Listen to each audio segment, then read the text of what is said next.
Hello, everyone. Welcome back to the channel. It's your girl, Mahogany Kisses. Um, I just want to say this. This is my third movie review. I'm excited and ecstatic. I hope you guys enjoyed the first two. And if not, check them out. Let me know what you think. So basically, this channel basically deep dives into horror thrillers and movies that basically make you question and think, why would that person go into that house in the first place? You know? But if you are new to this channel, please grab some popcorn because today we're going to talk about another wild film, They Will Kill You. I actually enjoyed this film, actually. It's pretty cool. But anyway, let's get into it. This movie is directed by Kyril and produced by a powerhouse duo, Andy Muschietti and Barbara Muschietti. Yes, the same minds who are behind a serious, intense horror and TV show, It Chapter 2, and Welcome to Derry. My faves, right? I hope they're your favorite too. But let's get into the cast. The first person we got is Zazie Beetz leading the chaos. And I love seeing her in this action heavy role like she was in Deadpool as Domino. She really stepped into this role, you know? Alongside her is Mahala, who you may recognize her from Bodies, Bodies, Bodies, and Leave the World Behind. I actually enjoy Bodies, Bodies. That was a good movie too. It's fun. I'm gonna say that.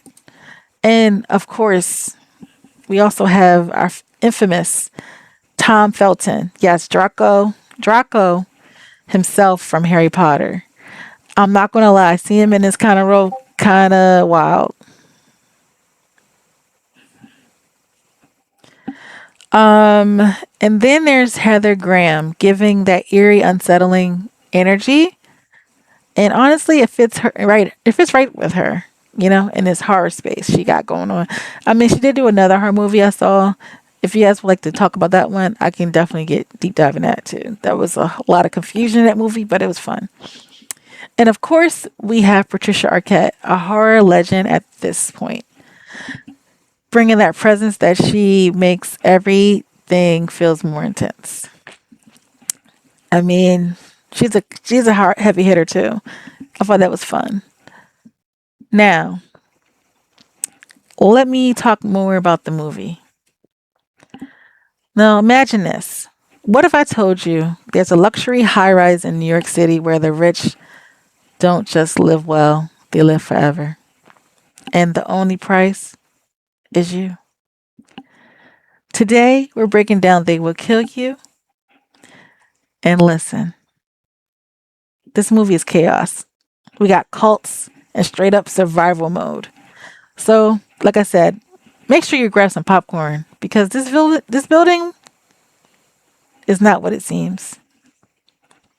Now, before I go into spoilers, I want to talk a little bit more about the movie. So, basically, this movie follows a woman whose job is a housekeeper in a high-end New York City building called the Virgil. But once she gets inside, she realizes people aren't just disappearing, they're being used. And trust me, it only gets crazier from here. So yes, from this point on, it this video will be full of spoilers. Now, I'm going to warn you, I'm going to put the little sign up, just a heads up. So, I don't want you in the comments say, you didn't tell me, you didn't tell me. I told you. I'm putting a sign up there to say, full of spoilers, just a heads up, okay? So, I'm going to give you a couple seconds. In fact, I'm going to count it. 1, 2, 3. Okay, now people who are still here who doesn't care about spoilers, I'm one of them people too. Don't get me wrong, I'm one of them people. So, let's talk about the beginning of the movie. Act 1. We start off with two girls, one older and one younger. They're walking down the street and they pass by this weird display of the perfect rich family, like mannequins sitting at a table, like living their best life, right? Something feels off about this. Anyway, then boom, tension hits. They basically are running, You don't know from what, but they're running, and they go into this like gas station or convenience store. They run into it and start hiding because the young girl saw a man. So she alerts the older girl and says, "Hey, like he's here." And they basically duck into like the aisles from hiding from this man. The older girl, they were just basically hiding. So when it came down to it, he noticed them, and then they escaped the convenience store or store. Sorry for that. I don't know what's going on outside. Um, it's a lot of noise out there for some reason. But anyway, so basically, they ran outside, and then they were kind of cornered by another gentleman in a car. And finally, the older gentleman meet up with them. There was some words exchanged about them going with him. She said the older girl said no, and she wasn't playing. She pulls out a blicky, right? And the older gentleman said, it was a standoff. Then all of a sudden, they saw the police come. No, shots were fired and chaos came out, right? So the police started coming, and then the little girl gets left behind. The older one runs, and then you can see the little girl in the ambulance with the actual older man, right? Which is sad because she looks really sad and distraught. But anyway, fast forward to 10 years later, the older girl. That's our main character, which is played by Zazie Beats. I'm sorry, and she's just getting out of prison, and in this scene, she's basically walking to this hotel. Not hotel, this high rise. And it's rain pouring, life is rough, no direction, right? But she has one goal is to get that little girl. Or, find that little girl, right? Or yes. So anyway, Act Two. So we're we're basically being introduced to this high rise, right? So Zazie Beats arrives to this luxury building, the Virgil, and right there you notice the the actual just like the details of the hotel. I mean, not hotel, the high rise. I'm keep saying hotel, and it has like satanic kind of like little things on it, and you see the star up there. But anyway, it looks kind of spooky, right? So she basically rides there, and it looks like old money, or like elite residents live there, or secrets in the walls. But anyway, so she basically meets the manager, played by Arquette. Her name is Lilith, and immediately something feels off, right? When she enters the actual building, um, she noticed these locks, but they were all like controlled by a key that's like like the hotel keys, like it's like a card. You can just swipe in and out. The locks locked her in, and she was like really suspicious about why the locks is so tight, right? And then, of course, typical fashion, Lilith, aka Patricia Arquette, just was like, it's just for security for the residents here, right? Real high alert, right? Anyway, basically, fake smiles were there, and it just, I don't know, it was just felt everybody was too polite. It felt too controlled. Anyway, so then we meet the residents, including Heather Graham, Tom Felton, and yeah, they were weird. It felt like Get Out weird. And after that, she had like a weird, brief like interaction with Heather Graham's character. Like she like put her like because of course she was wet and soaking wet from being outside. She gave her jacket to I guess to make her feel like she's like family or something, or make her feel like a safe security or something. And she was like, "Okay, you don't have to do that, but okay." And she just was being polite, right? That being said, then Lilith took Beats to the maid's quarters, and it's exactly what you think. it's full of a room full of more minorities, you know, working for these rich elites, right? That tension, yeah, it was intentional, right? So, that being said, she all he saw was one Caucasian maid in there and a little boy. He had There was a weird interaction between the kid and her character. And then he went, he kind of was like a side character, I guess. But anyway, after that happened, they brought her to her room, which also was used with a key that only Lilith had, aka Patricia Arquette, and you were brief introduced to her husband, which is Ray. I liked him actually. He had a brief little part in there, a couple seconds, and he was in the room before that. I thought it was very funny though that they had like a weird banter, and then he left, and then she went in the room to like show her the room, and she was like suspicious about, I guess, with Ray, and start tucking under like stuff, like the couches and stuff. I thought that was pretty funny. I was like, what's going on? Like, she don't trust him or something, or something's weird, maybe left behind. I don't know. But anyway, she left the room, and then they kept emphasizing this rug piece in there. I don't know. But anyway, they kept emphasizing the rug, and they locked her in there. She went in the room, put her belongings in the closet, and then she takes a shower. And then when the mirror fogs up, there was a message that says, "They will kill you." Yeah. At this point, I'm packing my bag immediately.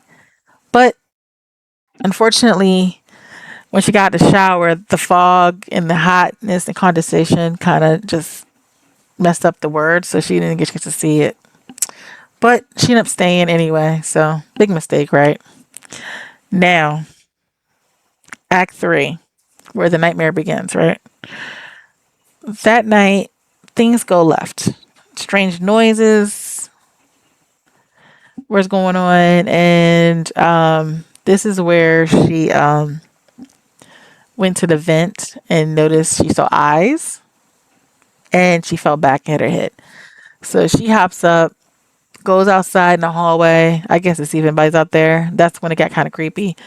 And she noticed that the lights were like getting dark in the hallway. And then, but yet, as the audience, you see like a man in the background wearing a trench coat, kind of like I Know What You Did Last Summer kind of guy. But anyway, so that happens. And yeah, so she ran in her room, of course. I don't know why she ran outside completely. I wouldn't have done that, but whatever. She basically put a chair against the door and looked into the vent again, didn't see anything. And then stayed up and started flickering her lighter, just flickering it until 3 a.m. she passed out. Then you see the eyeballs. No, then you see somebody jiggling the door, and then you hear noises going to the vent, and you see the eyes looking at her again, and then all of a sudden you see something moving the refrigerator around.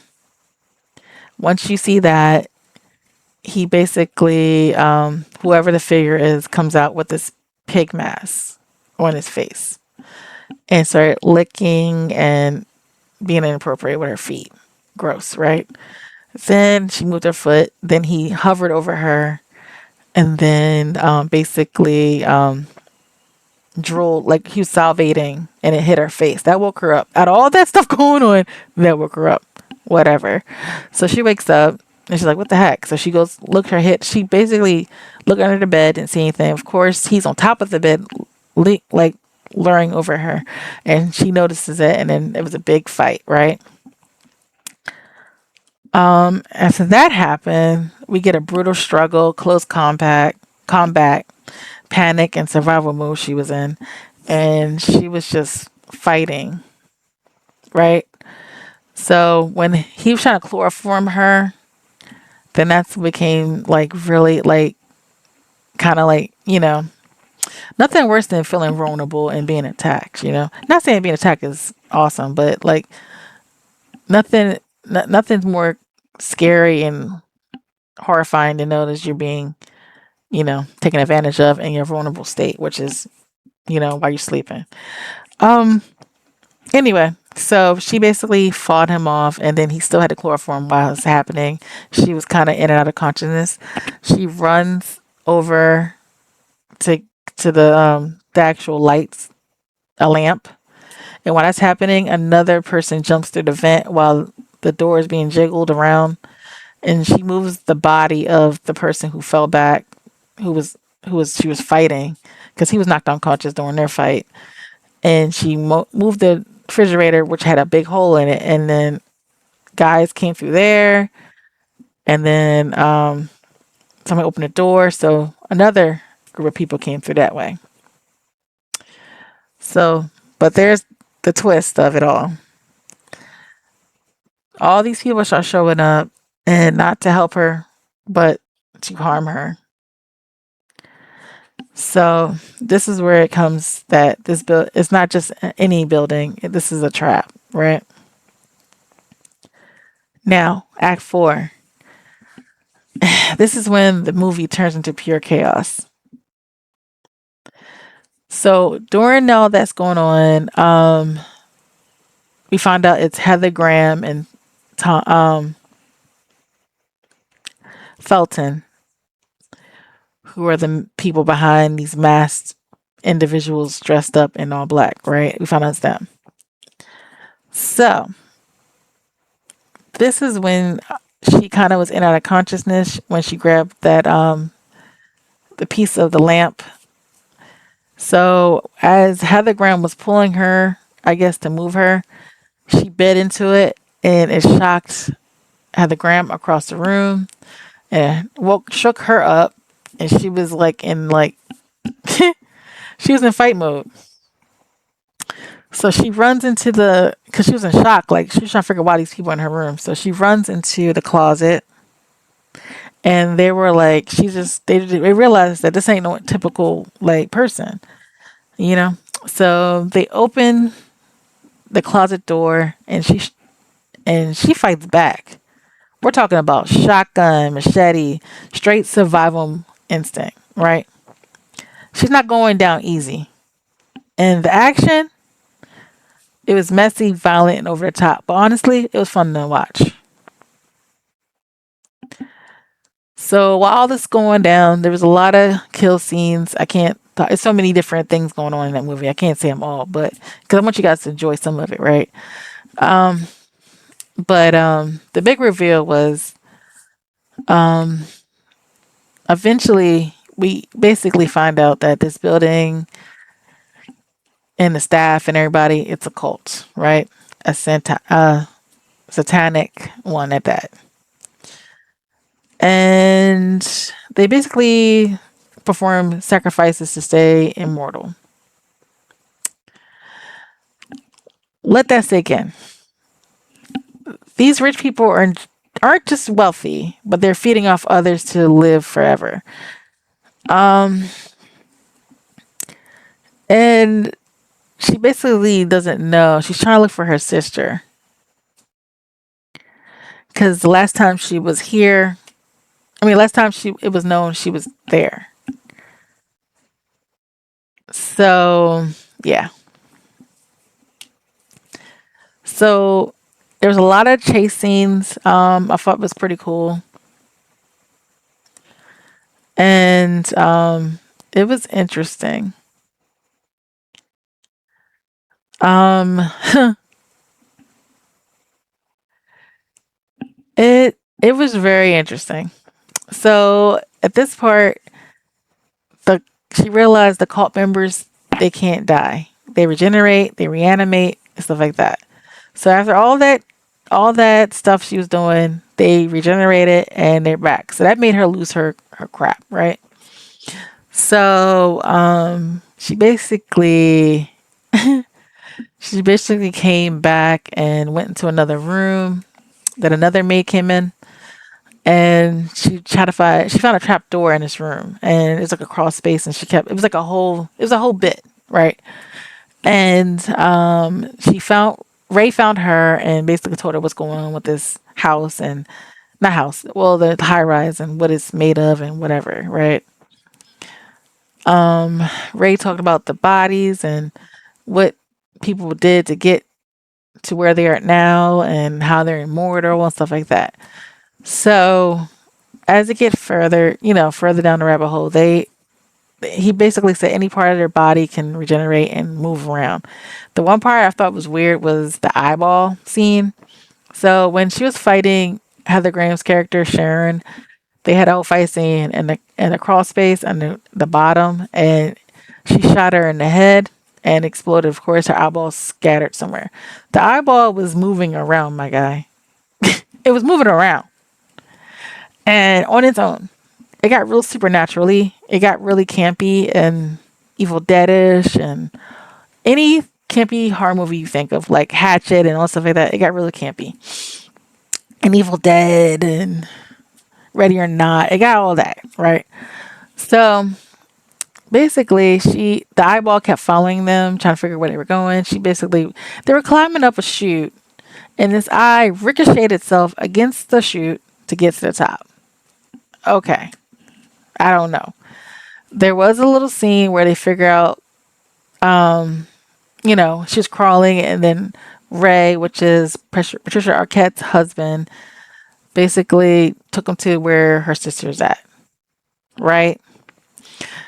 And the eyeball tried to figure out where they went because they ricocheted itself to the same floor they were going. And it finally made it to where they're at. And anyway, so they found the sister and they had a reunion and led to like the sister wanting Maria.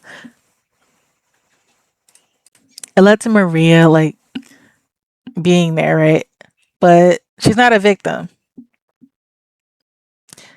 She is as someone who wants to stay there. Like she is happy to be there.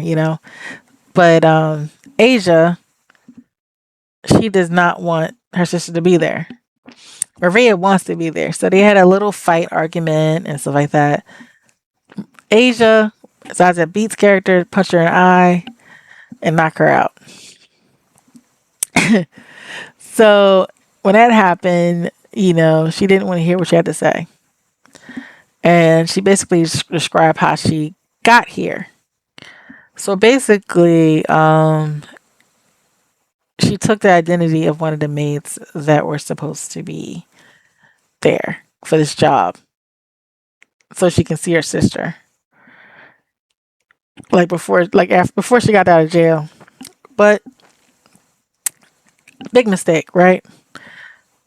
So that being said, they found out the eyeball of Heather Graham found out where they're at. She informed her brother, even though her head was missing because of her being shot in the head. I thought that was really funny. But anyway, so she felt.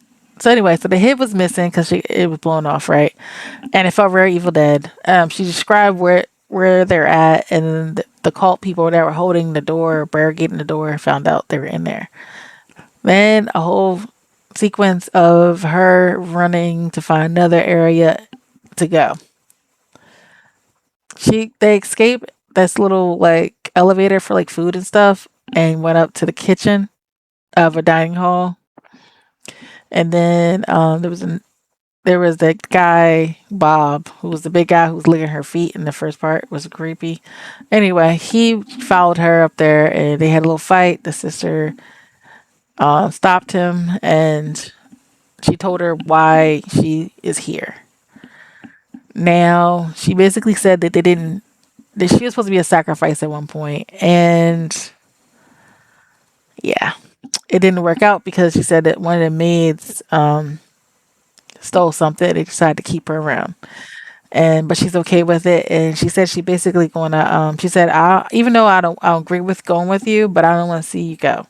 So she basically tried to help her sister and let her try to basically distract them from her and let her escape. There was a fight sequence. I'm not gonna get on into that, but there was a fight sequence that happens, and they escaped into another part.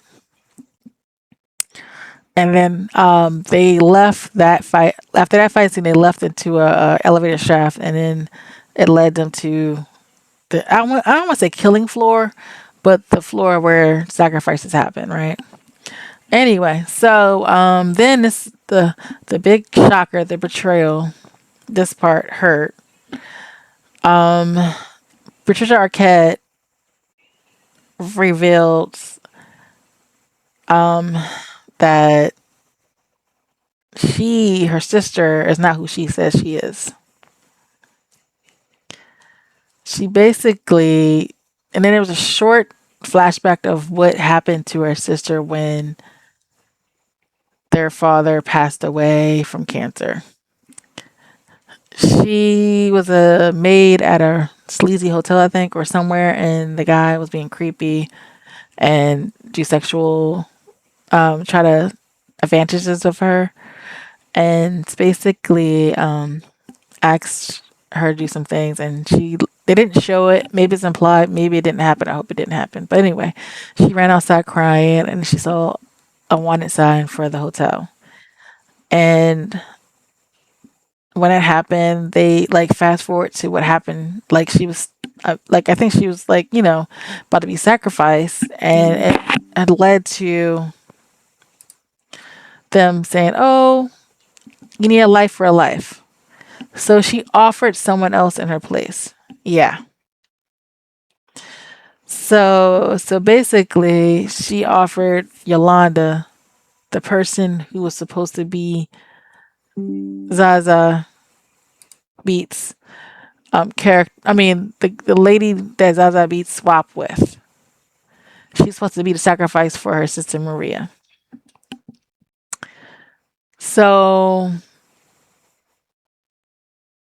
this right here, this is where it hits. You know, the betrayal. But it gets real cheesy after this part. It just gets really predictable. But anyway, so that happened. So Asia Reeves decided to let her sacrifice herself and get it over with. And because she was so hurt to know her sister would do such a thing, right? So that being said, um, they caught her from doing it, so they can take her to their their the devil or Satan, I guess. And they took him to this room, like a killing floor, and they brought her. They brought Asia Reeves. They brought Ray and Maria Reeves into the killing floor. And then this, when it comes, very Evil Deadish. They're to this weird pig head demon, I guess. I don't know, but yeah, it got real supernatural, CGI ish, whatever. Um. But anyway, so that being said, she basically. Oh, also, I want to talk about a small part in the movie that was pretty funny to me. So when she went to go take her sister to the other level of the kitchen, there was a small scene that gave me Beetlejuice vibes, which was really funny to me. So because like I said, it's supernatural, so everybody reanimates. So Heather Graham's character, because her head was missing, it regenerated and it gave like little Beetlejuice because of the shrunken head, and also it was given like Deadpool how his legs, like remember how he regenerates and he had to like regenerate his legs and stuff. It kind of gave that. It was pretty funny. But Ray's part was funny too. He was like, "I like your head like that," and of course, Heather Graham character gave him a middle finger. It was pretty funny. But anyway, let's go back to where we're coming from. So anyway, so they went to this room, and the pig head basically had to decide their final fates, right? So the first one is Ray. The first one is Ray, and he basically gave him up. The backstory with Ray and Lilith, which is Patricia, and Patterson. They basically wanted to be like they were basically had a lot of barriers. They were interracial and they both were like I think Lilith's character was immigrant maybe. And back then, it was frowned upon, so they had lived, basically like poor, and they wanted to live a nice life. And this freaking high rise helped them. But they also gave their souls up, but they also are immortal at this point. So at this point, Ray was over it. He got tired of it. And there was a little small thing when he talked to her when he was tied up that he's tired of it. Like he wanted to, he said, first it was just bad guys, and now we're talking about killing innocent people. That's fair. Um, I didn't like that either for them. But anyway, so the pig decided, or the whatever it is, the demon decided to choose Ray's fate for him, which was death by Patricia Arquette's character, which is Lilith. Also, side note, the pig has the names of everybody who he allows to be immortal on it. And he can take his tongue and wipe it off when he feels as if you're a traitor or whatever. I thought that was really cheesy, whatever. So he wiped off Ray's name and made Patricia kill him, and he's no longer immortal. So now he is mortal, and therefore he passed. I didn't like how they did his body, which was disrespectful to me, but whatever. They threw him in a dumpster. Okay, I didn't like it. They threw like yeet, they yeet him into the trash can. I didn't like that. It made me really upset. Anyway, after that happened, then it came between Maria, and then they talked about how she betrayed them. And the pig gave her decision of whether she chooses a life for a life, which is her sister. And she basically chose, you would think she chose herself because she wrote her name on the pig's head. And then last minute, very cliche though, but anyway, last minute, she wrote she wrote her name on there and then said, you know what, I'm gonna do myself. So she ended herself. It fell out, and then Asia Reeves fell next to her. She laid down next to her, and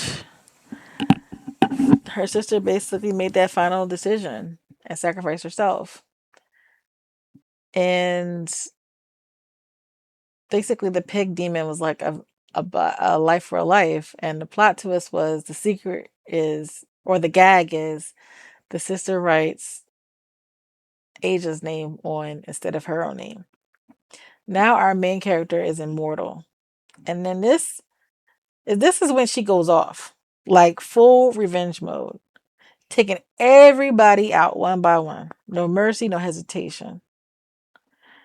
So I thought that was interesting. There was a fight scene. I was like, this is a little CGI too much for me. I mean, it was fun, but it was like it wasn't realistic. There was a part where Lilith, aka Patricia Arquette, puts the pig head on her to get her. I thought that was very weird, but it kind of gave body horror a little bit, like a little tiny bit. It gave like a little bit of the thing um when they try to like merge two bodies into one. It kind of gave that, but it was weird. But there's a fight sequence with that, and then she Asia character came on top and took the head, and everybody was defeated by her. So she destroys the source of everybody's power, basically, and burns the pig demon head and immortality. So everyone who she finished off, they can't come back anymore. Now, before she started fighting everybody and go beast mode, she did take her name off the pig's head. Now, I guess that was a little tidbit of what going to, I guess it was trying to give us like an Easter egg or something of what's going to happen. Who knows? But whatever. But she basically ended everybody who name was on there who was already injured. Now the staff members, they already regenerated, and she didn't even, because they were waiting outside to see what the decision of what's going on in there. So finally, everyone was no longer here anymore. The ones that were the evil ones. She kicks the head that's still on fire down the elevator shaft, which also had the maid who was like a pick me girl, the Caucasian one, and threw it on down her while she was down there. I think cleaning up, I guess. And it blew up. It was a big explosion. There was a lot of explosions and fire in this movie. If you're action packed, you would love it. But anyway, she escapes with her sister's body, and then she goes and placed her in the back seat, and then she noticed that her sister has the same tattoo on her collarbone that she has on her wrist, which is like a bird or something. And just like that, the guy who she got to get all this information about her sister, he's asking questions what happened because she's all bloody and stuff. But she regenerated, so like all her wounds and stuff are healed now at this point. But anyway, she scratched out her name that's on that pigskin piece and put her sister's name in there. And then all of a sudden her sister wakes up, and then the guy was like, she was just dead. Like I'm like, okay, that's random, but whatever. The sister wakes up like nothing happened. She's regenerated, and she's like, I want pancakes. And I'm sitting here like, what? I said, okay, whatever. Now, listen. Is this movie realistic? Not at all. Is it chaotic? Yeah. Was it fun? Hell yeah. It's one of those movies where you just sit back and enjoy the madness. Now, it gave me horror, action, camp, and a little bit of everything. Not perfect, but definitely entertaining. Now, if you enjoy wild horror movies like this, you already know what to do. You like, comment, subscribe to join the family. And if you want your name featured in the Crimson Pages, drop a comment below. Because over here, we're not just watching movies, we're surviving them. You feel me? All right. Well, I hope you guys enjoy my take of the movie, and we'll chat soon. See y'all.